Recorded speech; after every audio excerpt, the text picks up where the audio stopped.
اللہ شریعت ساز ہے اور تمام انبیاء اور مرسلین شریعت نفاذ ہیں۔ اللہ کی شریعت اسلام ہے جو کہ ازل سے چلی آ رہی ہے۔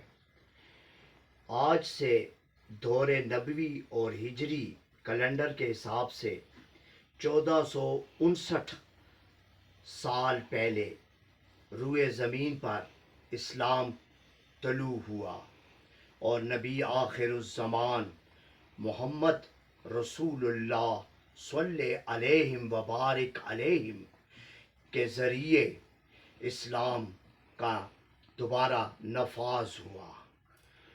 اصل میں اسلام کے 150 سال کے بعد جس وقت وہ اکمل ہو چکا تھا مکمل طور پہ، تو اس کے بعد محدثین، فقہاء اور مورخین اور مفسرین کے ذہنوں میں کچھ ارتقائی عمل پیدا ہوا جس سے اسلام کی اندر اجرا ہوا اور اس کے اندر اجتہاد ہوئے اور اس کے اندر علماء جمہور نے کچھ فیصلے کیے جو آج 1300 ہجری سال اور نبوی سال سے اس وقت روئے زمین پر چل رہے ہیں۔ میں آج آپ کو اصل دین اسلام کی طرف روشنی دلاتا ہوں۔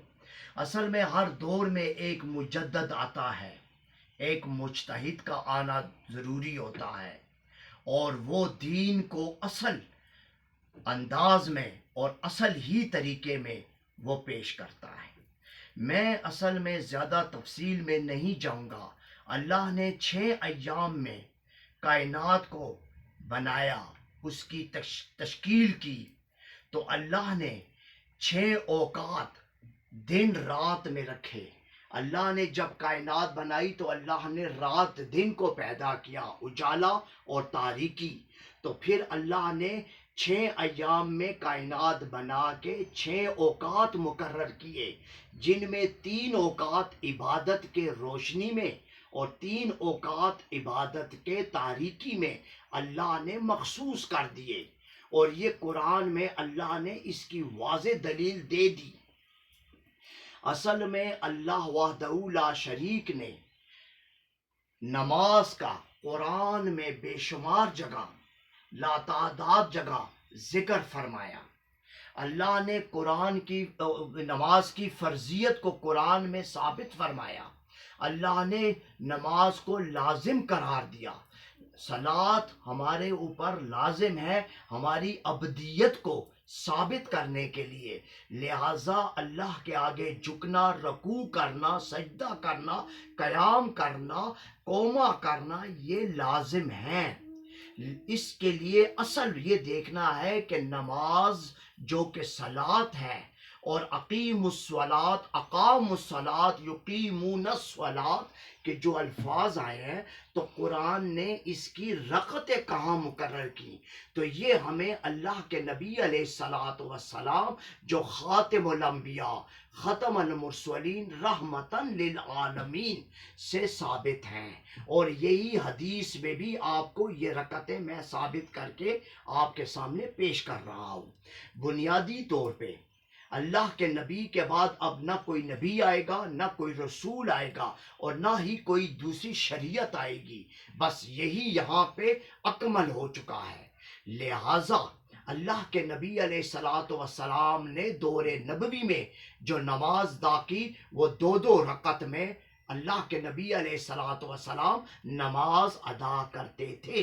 پھر اس کے بعد جس وقت مدینہ ہجرت کی تب بھی اللہ کے نبی علیہ الصلاۃ والسلام 2 رکعت میں نماز ادا کرتے تھے۔ نماز کی رکعتوں میں تضاد ایک قسم کا غیر استقلالی عمل ہے۔ میں آپ کے سامنے عقلی، منطقی، آسمانی، آفاقی، قرآنی اور سنتی جو اصل میں دلیل ہے وہی پیش کر رہا ہوں کہ نماز فجر سے لے کے عشاء تک اور تہجد تک 2 رکعت ہیں۔ اب آپ نے اس کو دو دو رکعت میں ادا کرنی ہے۔ پھر قرآن میں اللہ نے جو قصر کا حکم دیا، جو قصر کی طرف رغبت دلائی، جو قصر کی طرف سہولت دی، جو آسانی پیدا کی، تو وہاں پہ کتب حدیث میں ایک رکعت بھی ثابت ہے۔ تو لہٰذا آپ سفرانے میں ہر نماز کی ایک رکعت ادا کریں گے، یہ تخفیف صلات ہے، اور یہی قرآنی حکم اپنی جگہ مدلل ہے۔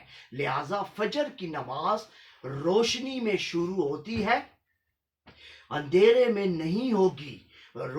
فجر کی نماز جس وقت چٹکا نکلے گا، روشنی مکمل پھیلے گی، چڑیاں اور پرندے چہچہائیں گے، اور تب فجر کی نماز کا وقت داخل ہوگا، اور یہ نماز ظہر کی نماز تک، جب تک کہ وہ زوال پذیر نہیں ہوگا سورج، یہ اپنی جگہ مستقل قائم رہے گی۔ نبی علیہ الصلوۃ والسلام سے جو حدیث ہے کہ آپ نے سورج نکلنے کے بعد جو نماز ادا کی وہ قضا نہیں تھی، وہ اصل وقت میں ہی وہ نماز ادا ہوئی، لہذا نماز قضا نہیں ہے۔ لفظ نماز کے لیے کوئی قضا لفظ نہیں ہے، نماز اپنے اوقات میں ادا ہوگی، اور اگر نماز اپنے اوقات سے رہ گئی تو بس اس کے لیے معافی مانگی جائے، اللہ سے بخشش کا سوال کیا جائے، اور وہ نماز دوبارہ لوٹائی نہیں جا سکتی۔ یہ میں نے آج آپ کے سامنے بیان کیا۔ فجر کی نماز صبح سے لے کے زوال آفتاب تک، جس وقت سورج طلوع ہوگا وہ چند لمحے ہوں گے جس کے دوران آپ نے سجدہ نہیں کرنا۔ اس کے بعد زوال آفتاب سے جس وقت آفتاب زردی میں چلا جائے تو وہاں تک ظہر کی نماز ہوگی، اور ظہر کی نماز کے بعد جس وقت سورج اپنے زردی کی طرف چلا جائے اور ٹھنڈک کی طرف چلا جائے تو وہ عصر کا وقت ہوگا، اور پھر جس وقت تاریکی آ جائے مشرق سے اور مغرب کی طرف اجالا چلا جائے اور روشنی گر جائے اور مکمل، تو پھر مغرب، اور پھر جس وقت سورج مکمل چلا جائے اور جب رات کو ستارے ٹمٹمانے لگے اور مکمل چاند نکل آئے تو اس وقت آپ نے عشاء ادا کرنی ہے، اور رات کے پچھلے پہر جس وقت اندھیرا زوال پذیر ہونے لگے تو آپ نے تہجد کی نماز ادا کرنی ہے۔ یہ 6 نمازیں ہیں جو 6 دنوں میں اللہ نے دنیا بنائی، تو 6 دنوں میں یہ نمازیں ہیں۔ نماز 2 رکعت میں ہے۔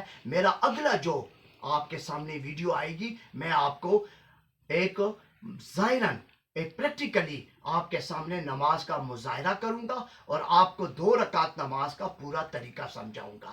آج میں نے اتنا ہی آپ کو بتایا کہ آپ لوگ جو نمازیں پڑھ رہے ہیں، جو نمازیں ادا ہو رہی ہیں، جو رکعتیں ادا ہو رہی ہیں، یہ غلط ہے، یہ نامناسب ہے۔ آپ باجماعت جو ملاؤں کے پیچھے، علماء کے پیچھے جو نماز پڑھ رہے ہیں، یہ غیر استقلالی رکعتیں ہیں، اور یہ دین کو اور مذہب کو غیر استقلال بنا رہے ہیں۔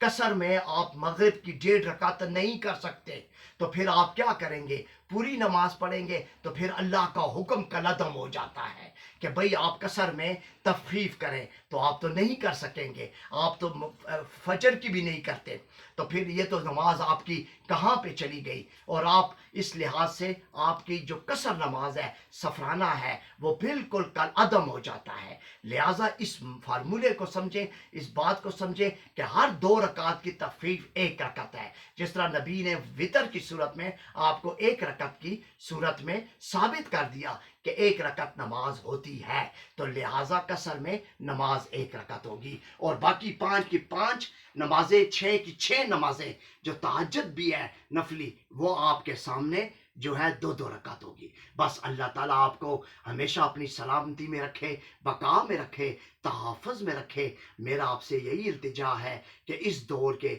اس فقیر من اللہ جو گیلانی ہے، جو سادات ہے، سید زادہ ہے، اور پیغمبروں کی نسل ہے، نبی علیہ الصلوۃ والسلام کی آل ہے، علی اور فاطمہ کی اولاد ہے، حسنین کا فرزند ہے، اور پیران پیر شاہ اولیاء عبد القادر جیلانی رحم اللہ علیہ کا وارث ہے، وہ آپ کو صحیح نماز اور صحیح طریقہ بتا رہا ہے، ورنہ آپ کی نمازیں سب غلط ہیں اور سب غیر مناسب ہیں۔ اپنی نمازوں کی درستگی کریں، دو دو رکعت کی طرف آئیں اور نماز کو ادا کریں۔ وآخر الدعوانا والحمد للہ رب العالمین۔ السلام علیکم ورحمۃ اللہ وبرکاتہ۔